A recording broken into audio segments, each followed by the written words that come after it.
right? So here, this 32 byte memory location is reserved for register, bank, and stack. And one more important thing I want to tell you, that this is reserved for intermediate storage purpose. Intermediate.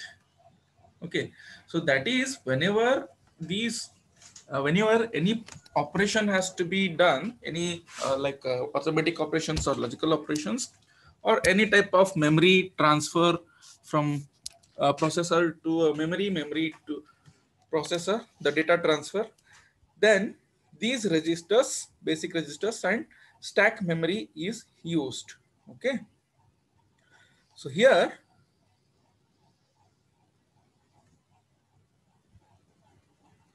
so this one, right? So this is total 32-bit size. This is total 32-bit size. Sorry, 32 byte. So now this 32 byte is again divided into 4 regions. Those region names are bank 0, bank 0, bank 1, bank 2, and bank 3. So 32 divided by 4 is 8 byte each. So bank 0 is of 8 byte, bank 1 is 8 byte, 8 byte and 8 byte. These are register banks. Then in this only, from 08H to 1FH, that is total 24 byte. This is also used as stack memory. Starting stack memory. Okay, we know that stack memory is a intermediate memory which is used to store a data temporarily during program execution. Okay, for instant of a time, the stack is going to hold the data during execution of the program. So that is a stack memory. So this stack memory starts from 08 to 1F, that is total 24 bytes. And 00H to 07H, these are only reserved for registers. R0 to R7. So these R0 to R7 not only in the bank 0, the same copy set, the same set of R0 to R7 is also present in bank 1. So, but their address is going to be changed. So this one we have already discussed in the previous class yesterday. So R0 is there, the address of R0 in bank 0 is 00H. The address of R7 in bank 0 is 07H. So if I repeat it once again, in bank 1, so the address of R0 will be 08H. Okay, 08H. And the address of R7 is 0FH. Again, after 0F, it will be 10, right? So that is why, again, the address of R0 register, but in bank 2, the R0 in bank 2, the address of R0 is 10H, 10H. And R7 is, the address of R7 is 17H. Okay, same, it repeats here. R0, the address of R0 in bank 3 is 18H. It is 18H. And the address of R7, it goes on incrementing from R0 to R1, R1 to R2. Okay.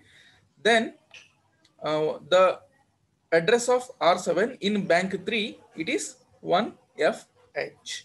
Okay. Again, these are general purpose registers. Now here, I have one more register in this set. that is SP register. The address of SP register is different, but that address, that register always holds the starting initial value of 07H. Okay, we will see how a stack operation is going to be executed in later on in upcoming slides. Okay.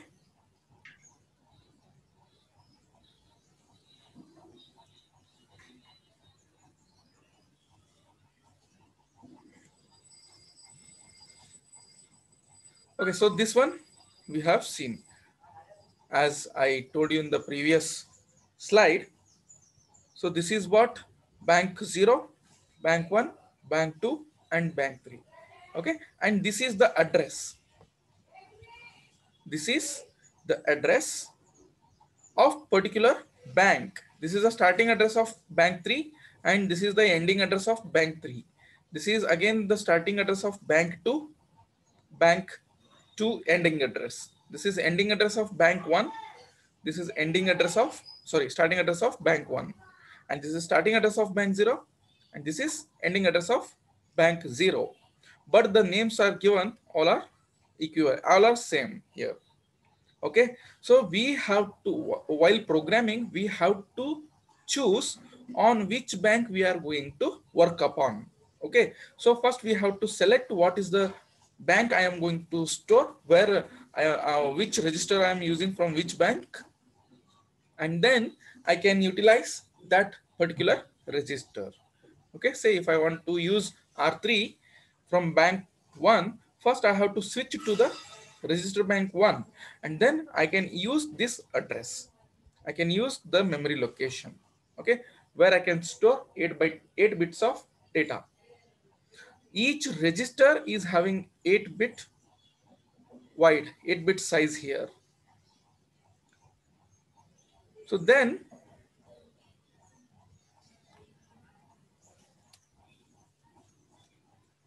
okay, first let us come here, then we will see how a stack memory is going to work as. Okay, so this is a total memory set, total register set of 8051. Okay, so it is having R0 register, basic registers. These are essential and basic registers for any data transfer or intermediate storage. Okay, it is having R0 to R7, total 8 general purpose registers. Then there is a special register which is called as accumulator, A register. The register name is A. The address of this register is different, that we will see in the next. Then there is one more register we have, which name is called as B register. So I have A register, I have B register. A stands for accumulator, A stands for accumulator, B stands for base register. And then I have SP register, stack pointer register. So as we have discussed in the previous slide, I have stack pointer register. Now from R0 to R7, we came to know that what is the address of R0 and what is the address of R7. Because the by default bank, whenever the program, the microcontroller has been switched on, the default bank will always be bank 0. Okay, the default bank will be bank 0. So the address of R0 is going to be always 00H in the beginning. Okay, and the address of R7, it goes on incrementing by 1. So 01H, 02, 03, 04, 05, 06, and 07H. 07H for R7 register. And then if I change the bank, then the address of this R0 to R7, it is also going to be changed. Okay, so there is some more registers are there, that is accumulator register. So basically this accumulator register, A register, is used for all the operations of arithmetic and logical operations. A register is a, a must register in all the instructions of arithmetic and logical operations. So whenever I am doing any addition, any multiplication, subtraction, division, or shift right, shift left, or rotate, we know, right? In the previous semester, you have gone through Johnson counter, ring counter, many by using the flip flop. So that many types, like as I said, arithmetic operations and logical operations. Whenever I am performing these two operations, I must use a register. A is a by default register for these operations. B is optional. It is going to be selected whenever it is required. As well as B is compulsory in terms of multiplication and division, multiplication, MUL, and division, DIV instructions. Okay, that also we will see in further classes. Then along with this, we have stack pointer register. So SP register is always holding the starting address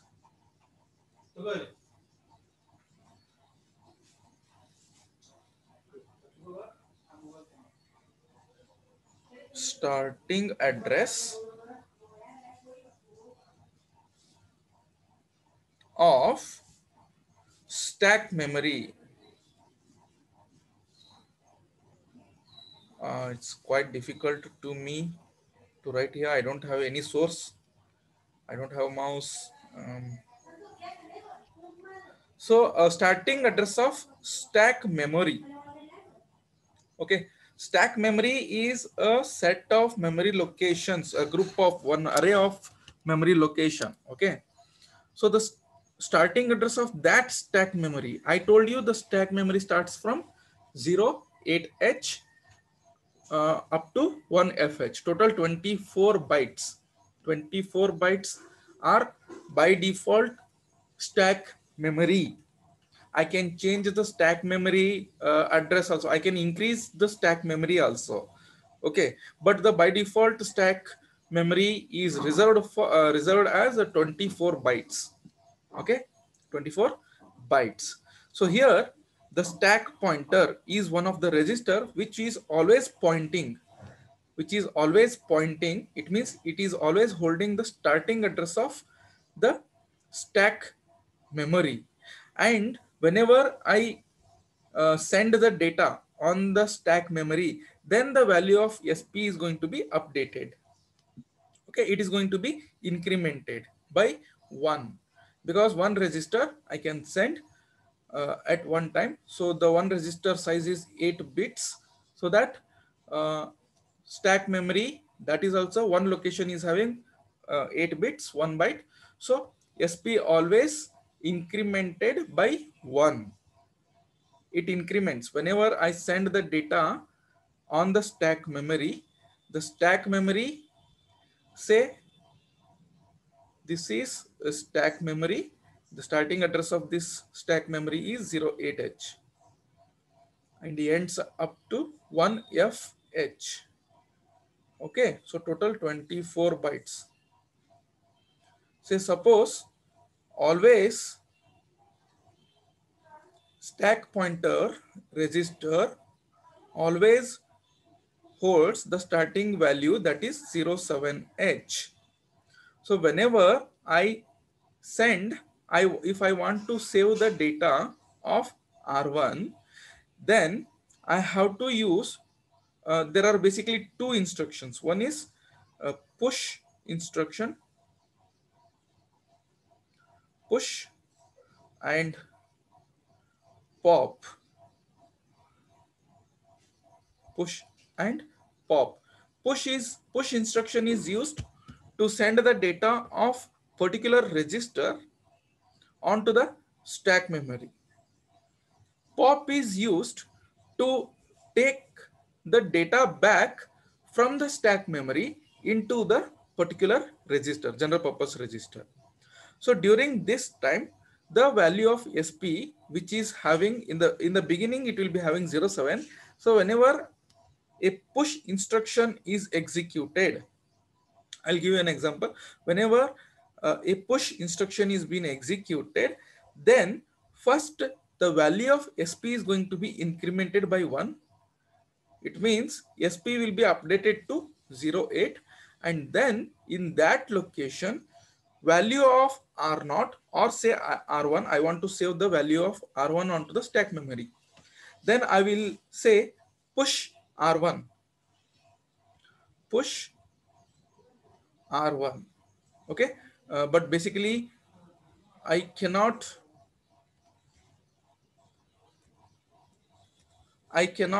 use the value, sorry, I cannot use the name of the register, but instead I can use the address of that register 01H.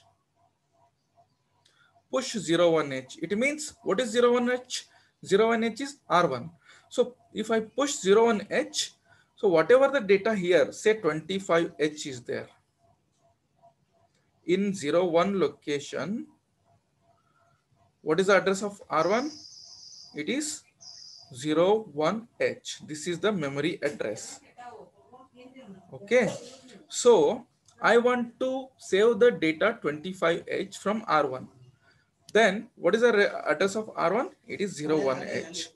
So I have to write it as push R1. R1 means 01H. This is the address. What is there inside 01H? 25H. So what is going to be stored? First, what will happen? The value of SP is going to be incremented by 1. That is the first step. So SP is going to be 8 here.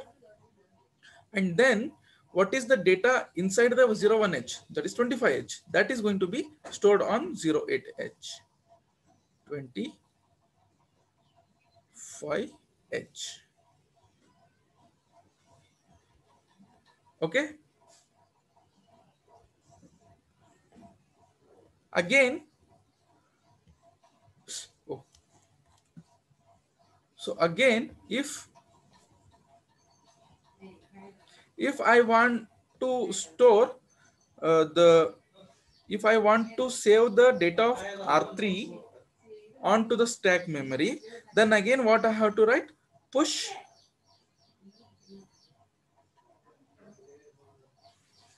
what is the address of R3? It is going to be 03H. 03H. So now what will happen? First, SP will be incremented by 1. So it will be what? What is the value of SP now? SP register? It will be 09H. Okay. And for example, in R3, say F2 is the value. F2H is the value. So then whenever I say push 03H after this instruction, then 09 address will be storing F2H. Okay, it is not going to store 03, but whatever the data is present inside the 03H. See, understand one thing, the data is different, the address is different. Okay, address is also a number, data is also a number, but address is particular memory location which is pointing to particular memory location. Data is which is stored inside that memory location. Okay, data is stored which has been already stored in particular memory location, and that memory location will be having an address.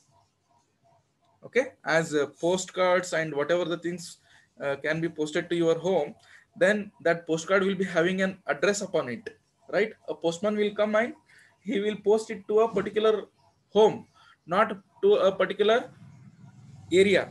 He will enter into that area, and again in that area he will find out what is the exact address, and then he will post it. So that is like that. It is like this. Okay. Hope all these from SP A A is an accumulator which is used for accumulator register which is used for basic arithmetic and logical operations. B is a base register. R0 to R7 are the general purpose register. Okay, and then DPTR PC. There are again two instructions, two registers are there. See that DPTR stands for data pointer. Data pointer. Okay.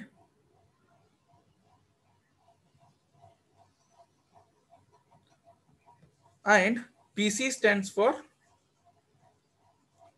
what the PC stands for?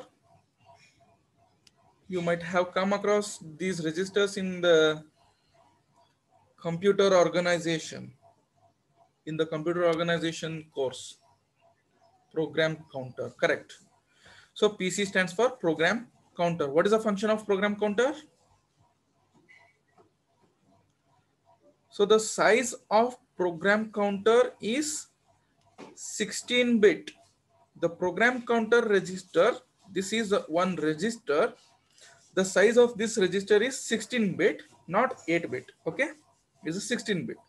Now the purpose of this register is to hold the starting address of to hold the next address of the instruction which is currently executing. Okay, yes, it holds the address of the next instruction to perform which has to be executed. It holds the address of the next instruction which has to be executed. Okay, so it is like in a queue. After whenever the roll number 1 is been entering into the classroom, the PC is pointing to the roll number 2. So whenever the roll number 2 is entering in the class, the PC is going to point to the roll number 3 before it is entering into the class. Okay, so it means after roll number 2, the 3 has to be entered inside. So it is pointing to that. Okay, it may be 5, it may be 10, whatever. So it is going to point which instruction have to be executed. And the data pointer, this is also a 16-bit wide, the 16-bit size, and this is again divided into two registers. The DPTR is divided into two registers. One is data pointer high and data pointer low. It means from 0 to 7 is data pointer low register.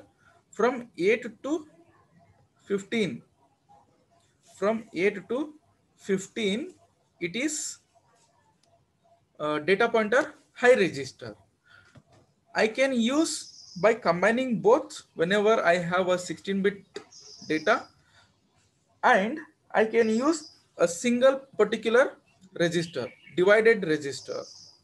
Either I can use a DPL or else I can use DPH. Individually also I can use them. So what is the purpose? So as we came to know that PC is 16-bit register and it holds the address of the next instruction which has to be performed. DPTR is a 16-bit register data pointer which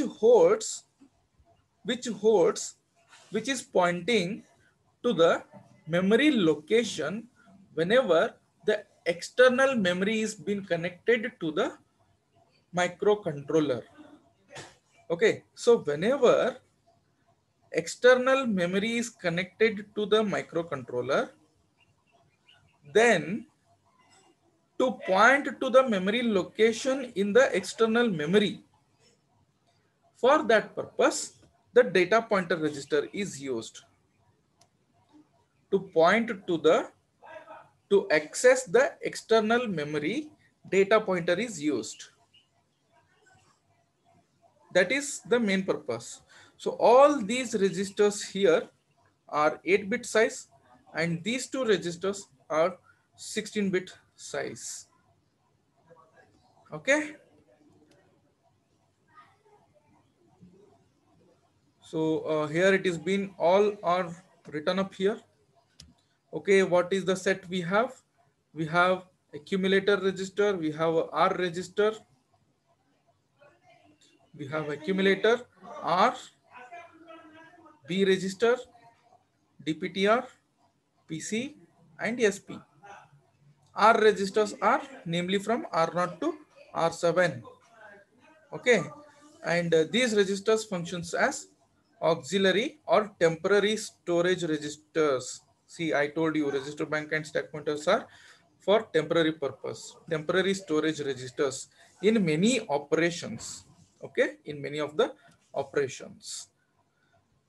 R registers are very important auxiliary or helping registers, helper registers. Okay, we came to know that R is a general purpose register. Then accumulator, accumulator is a register A, we call it as a register A. So basically it is used for all the arithmetic and logical operations. Say for an example, if then every result of each calculation. Also, the accumulator register is holding the result of each calculation, every calculation. Say whenever I perform addition, then after addition, the value the A register is going to hold the result. After the multiplication, A will be having the result. After the shifting also, A will be having the result. So at every time, it is holding the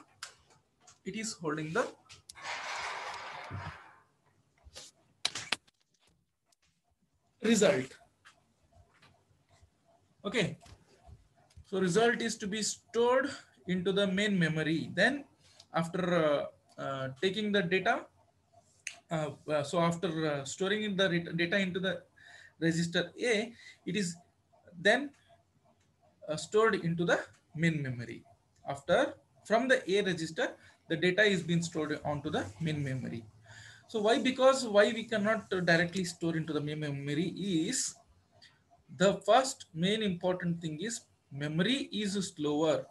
Main memory is always slower. So if I want to access the data, then that will be very slow. Okay, so to make it high performance, quick access, the register accumulator is used. Okay, then then B register. Okay, then B register is there. So where? All right. So B register is also similar to the accumulator A register. Okay, to hold the 8-bit data, but value, uh, but B register used only two 8051 instructions. I told you, right?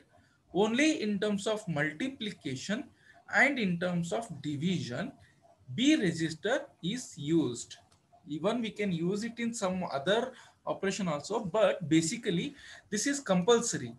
In the multiplication and in the division, A and B registers are compulsory. We cannot use R0, R1, R2, R0 to R7 registers. Okay. So the register A and B are compulsory in the two instructions, multiplication and division. So to quickly and easily multiply and divide, these two registers are very helpful. Okay. So what will happen? The store, we have to store the number in B and we have to store the number in A and B. Then we can use these instructions, right?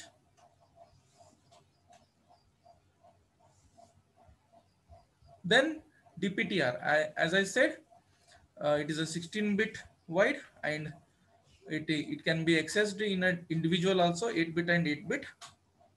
So here DPTR is meant for pointing to the data. Okay, it is used by the 8051 to access, see, data pointer is used to access external memory using the address indicated by data DPTR. See, DPTR is holding the address of external memory. So wherever it is pointing, that data is that particular memory data is going to be accessed by the 8051. Okay, then so program counter also we have we know the operation in the beginning only, and just now we have cleared it. And so program counter may jump incremented by 1. Program counter is not always incremented by 1, but some instructions may require 2 to 3 bytes to be executed. So in that case, program counter will be jumped to either 2 locations or by 3 locations. So wherever the program counter is pointing, that instruction is going to be executed later on, the next. So that can be, the program counter can be changed by the branch instruction, by the jump instruction, and by the interrupt instructions or interrupt operations. Okay, that is one option that we have. We can change the value of program counter. Then again we have seen the stack pointer, SP, right? And stack pointer will always be initialized to 07H. I told you the initial value of stack pointer is always 07H. Okay, and it will be incremented by uh, 1. Incremented. We'll first increment the value of SP, right? And then we will store the pushed value, that is data, onto that memory. So that is 08H. So this is during push. And during pop, what will happen? During pop, what will happen? It is exactly the vice versa. During push, what will happen? First increment, see, first increment the value of SP, and then store the pushed value onto the address. In the pop operation, what will happen? It is completely different. It means completely opposite of push operation. That is, first take the data back into the register, and then decrement the SP value. Popped, here it is. So when value is being popped off the stack, the value is returned from the memory location first indicated by SP, and then the value of SP is going to be decremented. Okay, so this SP stack pointer is going to be used by the instructions push instruction, pop instruction, ACALL instruction, LCALL instruction, return instruction, and return interrupt instruction. So all these things we will see in further classes. So then in the next class, we will discuss about PSW. Hope this one also you have come across, right? So we will discuss about program status word register. One more register of 8051 special register. Then we will go for bit addressable. Okay, we'll go on. So now the time is up to end. I will collect the attendance.